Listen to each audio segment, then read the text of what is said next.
Hello and welcome to the Market Advantage podcast. I'm Big Italy 42. He is Jason Gilbo at JGilbo11. Talking about some pricing differences for tonight's slate between FanDuel and DraftKings. And, starting off with Giannis Piombo, $3,900 on DraftKings, $49 on FanDuel. And one of those guys that has zero desire to score the basketball, but zero need to really try to score. I mean, really the only time you're seeing him score is if he's getting an offensive rebound and putting the ball back. That's really it with this guy. But that's fine. I mean, the guy is rebounding well. He's got a good matchup tonight against a team that's really, really struggling on the boards. One of the worst in the league, actually, as far as rebounding goes. So Piombo just continues to be a nice cash game punt at center if you're not paying up for the other guys. And with Alex Lynn potentially not getting the start if Tyson Chandler comes back, you're going to take him out. And, I mean, he just instantly becomes, I guess, the best value center on the board. Yeah, you're looking at the game against Washington where he scored 0 real points and still scored 32 DraftKings, 16 rebounds. I mean, the guy, all he does is rebounds. He's got 8 blocks in the last 2 games. Atlanta, they rank 24th in rebound differential. So, I mean, he's easily a lock for double-digit rebounds tonight, especially if he plays more than 30 minutes, which has been the case lately. I do prefer Len, as you mentioned, just because he's a bit cheaper, scores a little bit more, still a good defensive guy, and rebounds well too. But Piombo definitely in play at his price and with his matchup. Yeah, absolutely. So that's going to definitely, like we said, depend on that Tyson Chandler news. So check that out. But either way, nice value for him. Derrick Rose, another guy with the big difference, $6,100 on DraftKings, $69 on FanDuel. Facing a Denver team that, I mean, they're all around bad defensively, but particularly bad against guards, and forwards and centers. They're just a bad defensive team. And Rose continues to struggle offensively. Had a great matchup against the Spurs. Shot just 29% in that game. 11, 6, and 4. An okay play at that price. He ended up with 28.5. I mean, that's kind of what you're expecting out of him. But if his shot starts falling, I mean, 17, 16, 20, and 18 shot attempts his last 4 games. So one of these games, Derrick Rose is going to get it figured out offensively, much like John Wall did last night in a good matchup.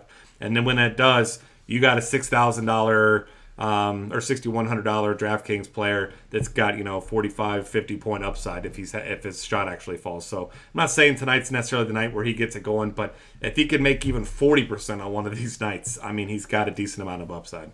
Yeah, I mean, I'll probably keep taking Derrick Rose shots on DraftKings just because he's so cheap. And, I mean, he's giving you a decent floor where he's right around 30 fantasy points. I mean, it's not bad for his price, but I know we are looking for that upside. And we have seen it. We saw it against Indy where he went for 40-plus fantasy points. And I do like the matchup. I mean, Denver's been horrendous this season, especially against point guards. So if there's any night you want to keep taking Rose shots, I would make it tonight. Yeah, I'm with you there. I'll be throwing him in some.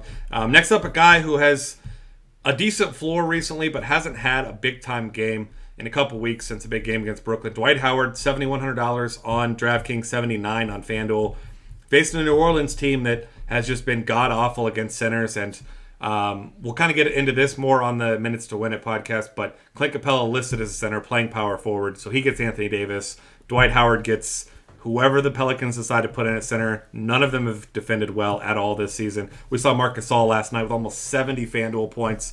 Absolutely destroyed him. And while Gasol is a much better all-around player than Dwight Howard, phenomenal rebounder, a good scorer down low. I mean, it's just his whole thing is health and mental, like his mental state, I guess, as well with him. But he has big-time upside here, so he's another guy I'll be throwing in some tournaments.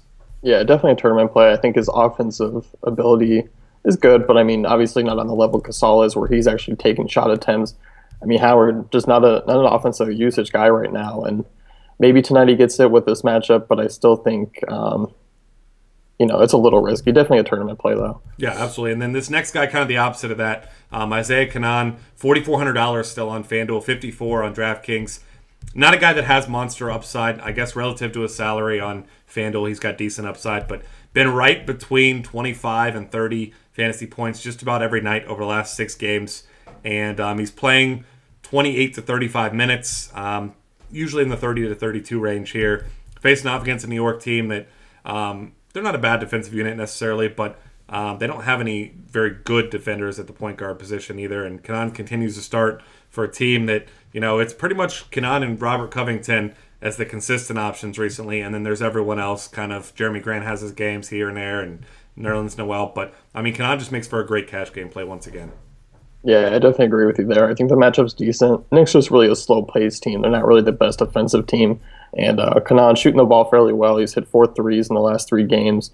I definitely like him on FanDuel at his price. I mean, if you're looking to pay up for a guy like Harden, Davis tonight, just getting some big names in there, the option's probably to go cheap, and definitely John Wall too. So, I mean, that combo of possibly Wall and Kanaan, it's a decent cash game option. Yeah, I like that a lot. And then next up, Kemba Walker, $7,500 on DraftKings, $82 on FanDuel. Obviously, he gets the task of facing Steph Curry here, but Walker's been one of my favorite GPP plays this season. We've seen him with some huge upside games. Had that ridiculously good game where he shot 70% against Sacramento, 16-23, 65 DraftKings points. You're certainly not chasing that type of upside, but for a Charlotte team that doesn't have a lot of consistent scorers, if they're going to compete in this game, which has one of the higher totals on the night, they're going to need a guy like Kemba Walker to take over the offense and score. He and Nick Batum, of course, as well. But Kemba Walker definitely has that big-time upside here. Probably not a guy I'd necessarily play in cash games here, but certainly a guy that I'm considering in all formats here because it is a high total. It's a game where he's going to need to take a lot of shots, and it's going to be a fun one to watch with he and Curry tonight. Yeah, and you kind of got to look at Golden State now as being like the number 1 ranked team in the nation, and every team's trying to get your best game. So, yep.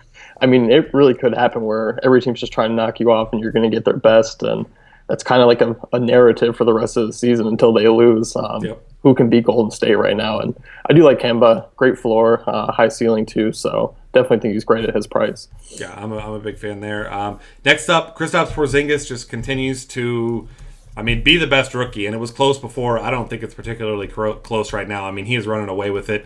He's been just unbelievably good. $7,900 on DraftKings, $71 on FanDuel. So I guess a discount relatively, but even on poor shooting nights, the guy has still produced. Had a 3 for 13 game against Orlando, still scored 36.75 DraftKings points. Had a great game against Houston. Now he's facing a Philly team that we know the drill by now.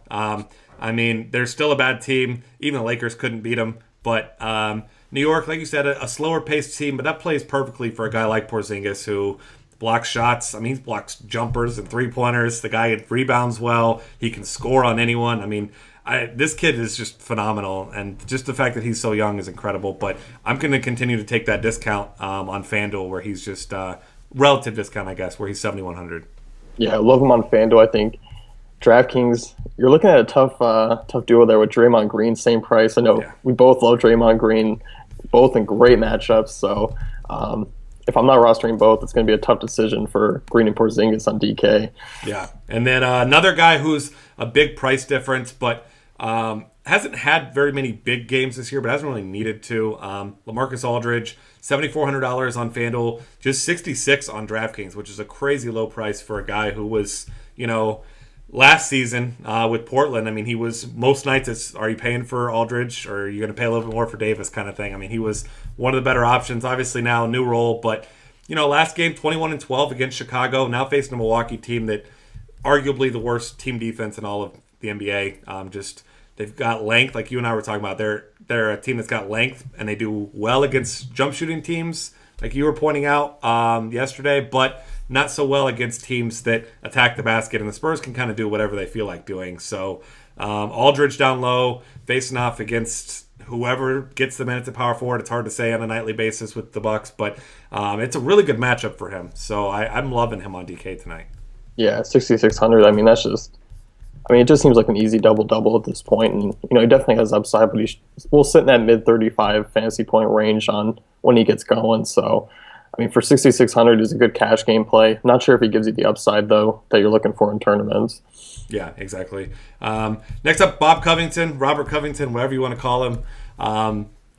Much like he did last year at the second half of the season, just kind of came out of nowhere, exploded, and then was borderline must-play territory. And at $7,200 on DK, he's starting to creep up there, but 64 on FanDuel, still nice and cheap. And while we were looking at it before and 6, 8, 7 steals in 3 straight games, everyone was like, wow, look at this great floor. But is he going to maintain it? Obviously, you can't maintain 7 steals per game. No one in the world ever has or ever will. But last game, 0 steals. In the one game you'd expect him to get a bunch of steals, but still scores 40 DraftKings points with 23, 5, and 3, 8 of 16, 5 of 11 from 3-point range.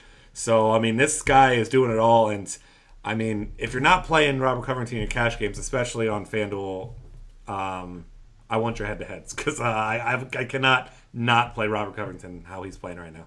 Yeah, I mean, if I'm playing any Sixers player tonight, it's going to be Bob Covington. I mean, the guy's just been a high floor player. I mean, he's been so consistent. Even, looking at last night, like you mentioned, no steals, which we knew was coming sooner or later, and still managed to put up 40 fantasy points. And I think, I mean, much like last year, if you were playing last year, you loved him in cash games just because he delivered such a good floor. And I think that's the case this season. It's going to be that way for a while.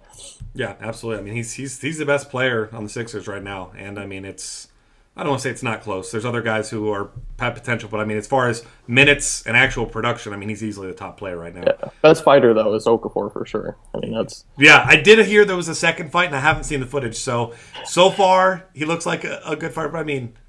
He's a 7-footer almost, so he better be a good fighter. Because if you get knocked out as the guy who's almost 7 feet, then you don't want that on the internet. You have to find a way to get rid of that, like the Carmelo Anthony fights. But either way, Bob Covington, go ahead and just lock him in. He's a phenomenal play once again here against New York. That'll wrap things up here for us for the Market Advantage. Find us on Twitter at DF Cafe. Subscribe to our YouTube channel and check out the rest of our great content at dailyfantasycafe.com.